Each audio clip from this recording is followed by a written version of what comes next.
په اتفاق او په اتحاد باطل او فراغ آیات دی وشاورهم فی الامر وامرهم شورى بینهم خپلې فیصلې په مشاورت او په خیر باندې کوئ. نو چې د ملا تیر کمزوری نو هلته نظم او تنظیم د دې مثال داسې دی لیس بشیء بیا د جسم هېڅ کردار او اهمیت نشته چې د ملا تیر پکې کمزوری شي. دغه شان دا تنظیم دا په 2 اکتوبر باندې زمونږ دا درانه مېلمانه راغلي وو دا مشران راغلي وو دلته 2 اکتوبر یعنې په 9مه میاشت کې او موږ ته دا گزارش کېښوده چې یاره موږ داسې یو تنظیم او یو کار یو کوشش هم شروع کړی دی. نو الله ګواه دی تاسو ټولو ته پته ده په تعارف کې به م راشي زما خپلې هلې ځلې ډېرې زیاتې خو دې مشرانو راته وویل چې ته کشر او موږ مشران او زه چې د دې لپاره ستړی او هلې ځلې شروع کړو. بیا دا مشران چې دلته کوم ناست دي کور او کور موږ وګرځېدو او په هغه کې هم تقریبا شپږ 7 میټینګونه وکړل. هره جمعه میټینګ وکړه چې یاره راشي د دې څیز یو اهمیت دی یو کوشش دی چې موږ یې په شریکه باندې وکړو د معاشرې ته زموږ نه څه خیر ورسېږي. نو د هغې په بنیاد باندې موږ نن الحمدلله دا یو بل موږ ته ضرورت شته نم چاندو ته ضرورت شته نم پیسو ته ضرورت شته نم بل څه ده البته که وخت راته ټایم راته نو کو بشم ده صحیح ده یو غریب او مسکین او بیمار او معذور او ضرورتمند د هغوی لپاره به هم کوو. دا روغ عزیز تر ګوره الله پاک لکه د دې لپاره پیدا کړی او مشهور متل د الله پاک وایي بدقام مې کي خو بېقام مې نه کي بدقام مې کي خو بېقام مې نه کي که نه. نو دا قام تر تربور خلک د دې ورځې لپاره ساتي او د دې ورځې لپاره لکه راغی که نه او هر ګل وایي په خپل بوټي کې مزه کوي که نه. چې دا تنظیم تقریبا زمونږ 3 میاشتې کېږي چې مونږ د ادریس صاحب دفتر کې کېناستو 4-5 کسانو او مونږ دا خبره وکړه چې یاره د مختلفو قومونو خپل خپل تنظیمونه دي خو د شیخ بابا چې کومه دی ادوا دی د هغې تنظیم نشته دی. مونږ کېناستو او کوشش هم شروع کړو چې هغه ورک شوي وروڼه چې کومه دي هغه راغونډو چې زمونږ غم ښادي زمونږ ناسته پاسته زمونږ دوک درد چې کومه دی دا یو شي. نو د هغه ځای نه مونږ سټارټ واخیسته زموږ په هوښیارۍ دره کې چې کوم وروڼو هلته مونږ پروګرام وکړ. بیا په شالګاه کې لنډه دا چې تقریبا 25-30 پروګرامونه مونږ همدغه شان کړلي لکه نن چې دلته څنګه راغلو د دې نه مخکې دلته هم راغلو د دې شبیر بھائی صاحب ولي صاحب سادیو سم خبره کړله. نو زموږ مقصد دا دی چې په کوم ځای کې زمونږ شیخان وروڼی چې مونږ راپاسو او دیو یو ځای کې ته کښېنو او پایله یې څه ده مونږ په اخوند بانډه کې یو پروګرام کوو یو سپین ږیري ته مغه ووایي چې تاسو خبره وکړئ. هغه چې څنګه خبره کوله نو هغه په ژړا شو او ولې په ژړا شو چې هغه ګیر چاپېره د خپل مشرانو ته وکاته د خپل شیخ وروڼو ته یې وکاته چې افسوس زما دومره وروڼه دي ما خو دا تر اوسه نه ولیدل په مونږ باندې ښې او ناښې سختې سوختې راغلي او د دومره وروڼو خاوند یم زه وروره لکه دا ماله نه دي راغله. نو هغه د ډېرې خوشحالۍ نه چې کومه دی هغه په ژړا شو. بل یو سپین ږیری و هغه چې کله پاسېد هغه خبره کوله نو هغه په خدای څخه قسم وخوړ چې په ژوند کې زما ډېرې خوشحالۍ راغلي بچو له مې ودونه کړلي اخترې راغلي پیسې راغلي ګاډې راغلي خو زما دې د الله په ذات قسم چې دومره خوشحالي ما ته چېرته نه محسوس شو لکه په دې شیخ وروڼو په دې راغونډېدو باندې د دوی په دې اتفاق باندې چې مونږ ته څومره خوشحالي. خالص او مخلص یو پوینټ ایجنډا دا هغه دا ده چې د شیخ بابا علیه رحمت الواد چې د دنیا په ګوټ کې چرته هم دی دا موږ رایوږو او یو بل وپېژنو نور زموږ بله څه ایجنډا نشته. په دغه سلسله کې موږ ډاکټر صاحب خبره وکړه یو څو ملګري موږ راغونډ شو زما په دفتر کې کېناستو موږ یو خبره وکړه چې یاره زموږ دومره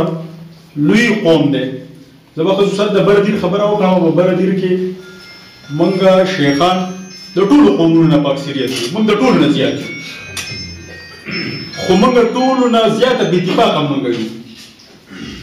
هلته که چېرته سرکاري جرګه جوړېږي نو شیخ سړی پکې دی که بله څه خبره کېږي نو شیخ پکې دی د حکومت د طرفه څه خبره کېږي نو شیخ پکې دی او د هغې بنیادي وجه دا ده چې موږ په خپل منځ کې بې اتفاقه یو. دغه خبرې او دغه غم درد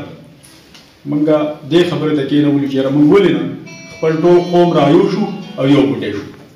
دلته تاسو په دې علاقه کې اوسېږئ دلته د مساخلو خپل تنظیم شته د غوټ مساخل قوم دراني ځای ولاړ د درانو خپل ته شته د سلطان خیل پنده خیل شته د سواتو شته زما په خیال داسې قوم نشته چې د هغوی تنظیم نشته خو زموږ دا یو قوم دی چې د دوی تنظیم نشته. تاسو وګورئ د حکومت په لیول به زه لږه خبره وکړم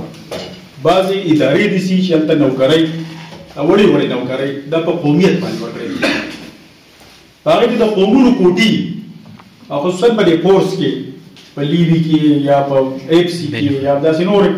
د هر قوم به دا درانو 2 کوټه ده 4% کوټه ده سلطان خیل ده او 5% د موسی خیل ده داسې خبره کېږي خو تاسو به وګورئ د شیخ کوټه پکې نشته ولې نشته موږ بې اتفاقه یو موږ چا په دې خبرې نه یو یو ځای کړي چې یاره موږ ولې زه قوم نه یم په حیثیت قوم زه ولې به اګنور کېږم نو موږ دغې خبرې نن راپاڅولي او ستاسو خوا هم راوي زه شیخ وایم هر ځای ته چې ورځې سړی وایي زه دغه یم میا پلاره یم پلانکې سواته یم پلانکې او زما شیخ سړی چېرته نه وایي زه شیخ پلانکې یم او زه شیخ پلانکې یم یو دا یې واجان کوي چې هر سړی د خپل نوم سره دا شیخ وایي ورسره لیکئ او دا ماشومان چې څومره راځي چې شناختي کارډونه ورله جوړوئ په سکول کې داخله وایي په عربۍ ورله جوړوئ شیخ ورسره لیکئ چې لږ هم دا احتجاج کېږي موږ داسې کړې ده چې په مختلفو کلو کې چې چېرته زموږ زه به دا ووایم زموږ په خپل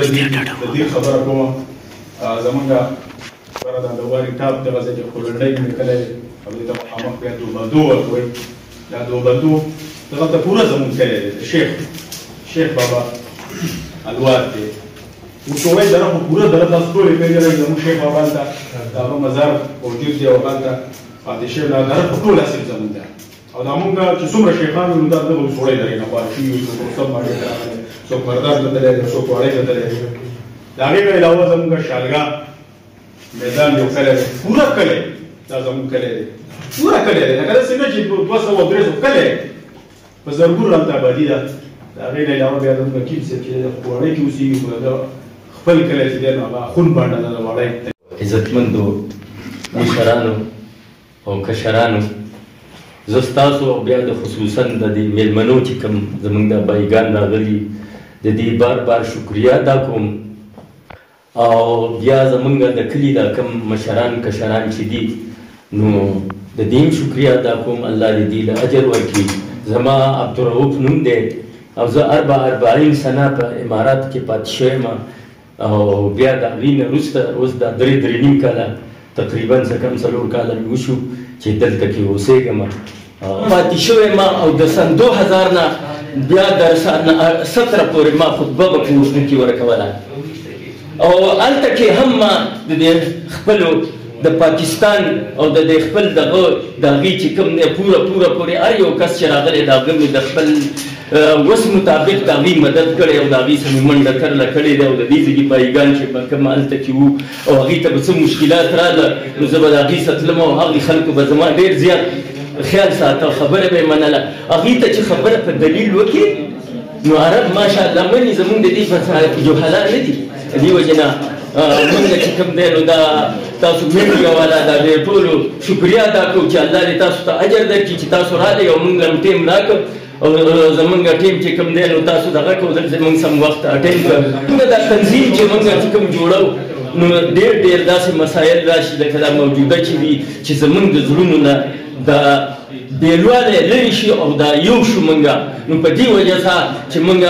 ته د اوس مشرانو به خبرې کولې موږ چې هلته کې زه دغه ته لاړم دا اول ځل به هلته کې دغه وکړه ما دا خپل وروڼه ولیده دا مشران او کشران نو موږ ته پته ولګېده چې یاره زموږ دا وروڼه دلته کې دي نو زه ډېر زیات خوشحاله شوم په دې وجې نه زما په زړه کې دا جذبه چې یاره زه دلته کې د دې خپل وروڼو خدمت وکړم چې الله زما نه رضا شي دا وروڼه هم رانه رضا شي